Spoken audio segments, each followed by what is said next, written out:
everybody, and welcome back to my channel. Today's video is super exciting because we're going to be diving into wedding planning in Norway. The wedding industry in Norway is really different from anything I expected. I am from the US originally, so I can confidently say that the Norwegian wedding industry is very different from what you see in the United States. So what better way than to dive headfirst into Norwegian wedding planning than by attending two of the biggest wedding expos in the entire country. So that's exactly what we decided to do. And let me tell you, I learned a lot by attending these wedding expos and also by doing some research on my own. So the purpose of this video is to kind of give you guys a bit of insight into what the wedding industry is like in Norway, some things I've learned during my research, and some things I learned from attending these big wedding expos. So without further ado, let's get into it. Our first wedding expo that we attended, or bryllupsmesse as they say in Norwegian, was at the Grand Hotel in Oslo. While at this expo, we met tons of vendors, got lots of discount codes, entered in to win prizes, and just got a really good understanding of the general industry here in Norway. Our crowns.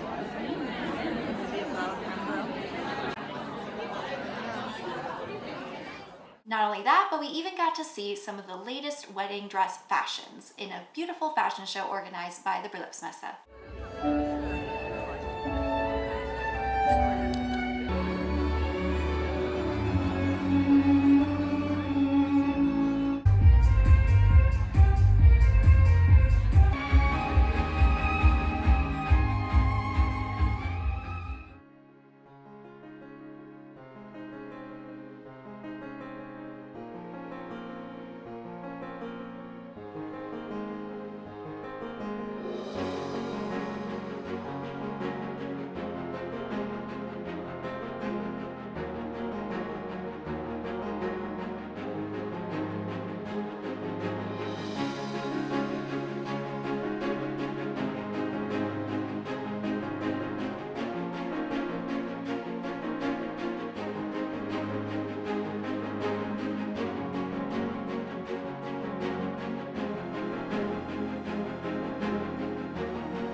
Okay, so that was us going to the first of our two wedding expos here in Norway, and I've already learned a lot. Let's look at the second wedding expo we went to at the Soria Moria Hotel. Oh my gosh. You can actually see better on the video than in real life. That is true. Okay, it should be, there's a car coming from that way. I think it's here, it's here, it's here. Like you can barely see the building.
we had another successful trip to the second wedding expo in Norway. I thought I would go over a couple of the tips and fun facts that I learned about the wedding industry so far. So one of the very important things that I learned about having a wedding in Norway is the seasons. So you probably already know this, but Norway is a country that has 4 seasons every year. So they have spring, summer, fall, and winter. And all of the seasons are very different and will really impact what kind of wedding you want to have. So because of all the weather risks, the most popular months to get married in Norway are between June and August. But there is some variation here. June is of course the most popular because it has the least rainy days out of the year, with only 11 rainy days, which is still a lot, so something to keep in mind that even if you're having a summer wedding in Norway, there's no guarantee that the weather will be perfect. July, on the other hand, has similar amount of rainy days, but there is something to consider when you're having a July wedding in Norway. July is considered the holiday month for Norway, so if you're ever visiting the country in July, odds are a lot of businesses are going to be closed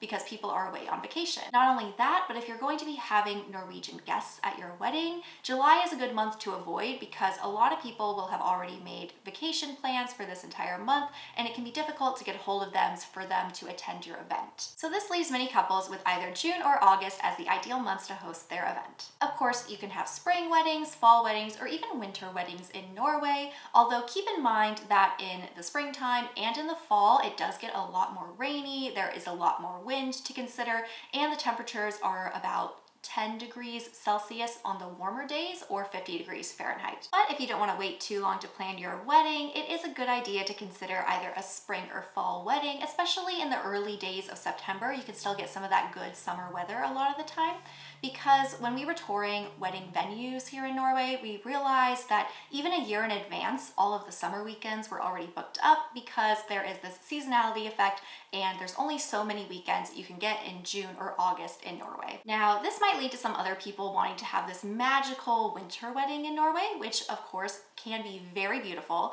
but it is important to keep in mind that the weather in Norway in winter can be very unpredictable. Norway is very prone to having winter storms, and also there's the consideration of the daylight. If you're doing your wedding in the north of Norway, you're going to have 0 hours of sunlight on the entire day. Whereas if you're doing it in the south, you're still restricted with the amount of sunlight you have. Where we live in Oslo, you only get 6 hours of daylight in the winter months. So you really need to plan your entire wedding day around this time. So normally the sun will rise at 9 a.m. and set at 3 p.m. So if you're going to want to have any daylight in your pictures, you're going to have a pretty early morning ceremony and then plan your day around that to have the daylight. But if you do have it in the winter months, there is always the chance that you'll have northern lights on your special day.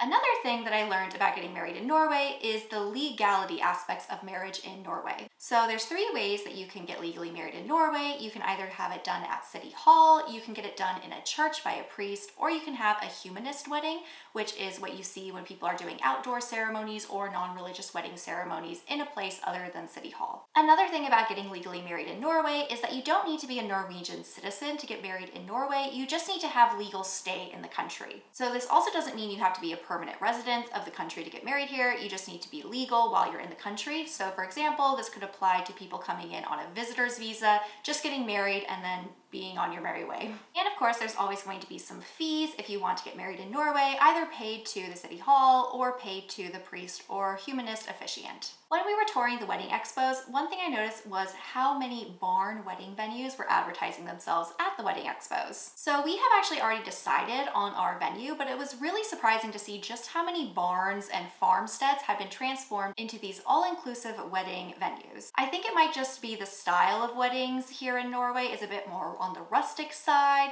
but it was really pretty to see how they transformed these traditional farms into these beautiful event spaces. Although it's not really my aesthetic, I can see why it is such a big thing here in Norway. Unlike other European countries, Norway doesn't have a lot of castles, and the historic mansions that you can also get married at here, which is something we looked at, are few and far between and more expensive.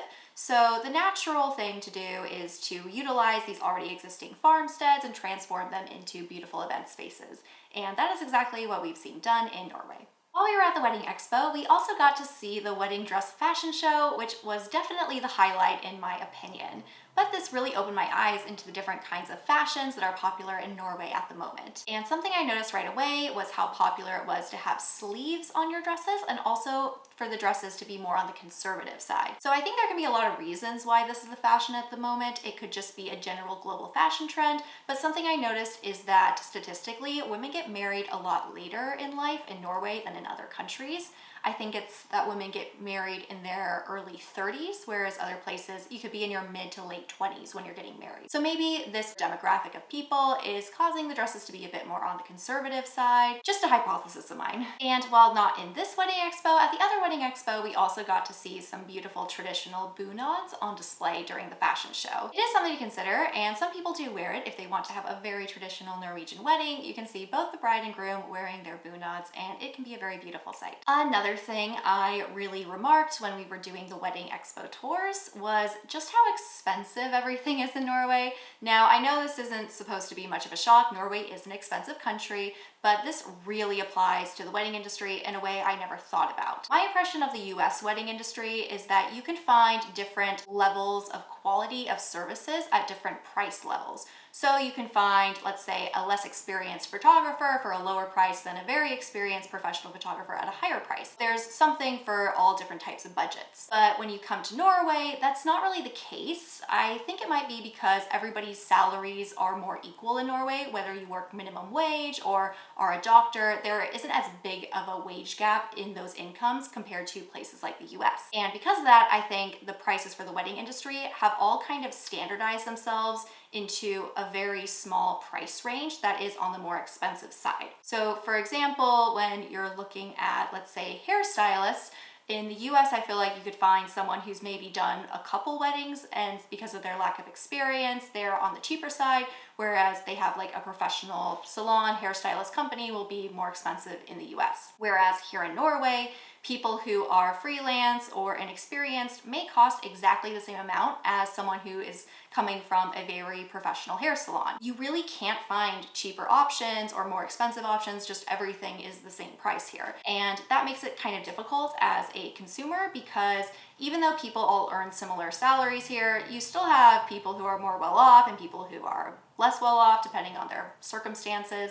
And this lack of price variety really restricts you and your choices when you're shopping around for vendors. And lastly, there was the catering that we got to learn a lot about during the wedding expos. Something we also realized when touring venues is how common it is for people to go with these all-inclusive venues that include catering on site. Even when we were touring venues that didn't have any kind of restaurant or kitchen on the property, they still required you to use this specific catering service that they worked with in the past. A lot of the time, you're not really needing to find a caterer, and in fact, something that was really surprising was that there were 0 caterers at either of the wedding expos we went to. There were bakers and people who specialized in desserts, but caterers, that just wasn't there. The only time we were able to meet any kind of caterers at the wedding expos was if they were already working with a venue, and it was primarily the venue that was being sold, not just the caterer. It was like a package deal. So this was a little surprising, but I think that's just the case here. The wedding industry in Norway is a lot smaller, so you're more restricted to these all-inclusive options, but it was still surprising not seeing a single one at any of the wedding expos. And another thing to consider when you're doing your wedding in Norway is just how expensive food and alcohol is in Norway. Norway imports a lot of their food, and because of that, food is a lot more expensive here than in other countries, especially fresh produce. Also, when it comes to alcohol in Norway, this is a substance that is heavily controlled by the government and taxed a lot.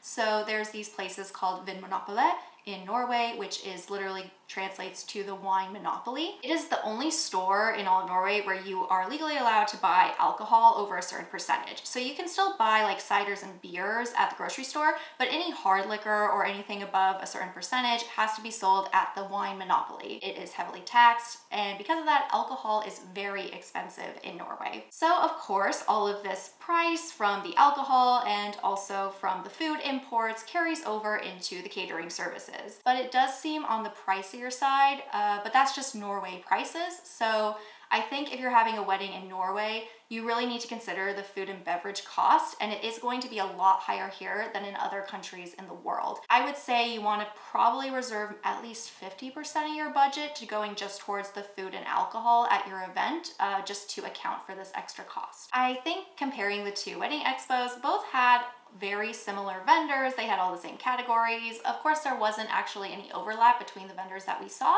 which was a really good positive. I was worried about them being identical, but every single time we got to meet different people and get to see different ways of working. But all in all, I think this was a great experience and a great learning opportunity that I will use and revert back to when planning our wedding in the coming months. Thanks so much for watching. I hope you guys learned something about the wedding industry in Norway, and I can't wait to continue bringing you along with this planning process over the next couple of months. If you like this video, be sure to give it a thumbs up and leave a comment or subscribe if that's your thing, and I can't wait to see you all next time.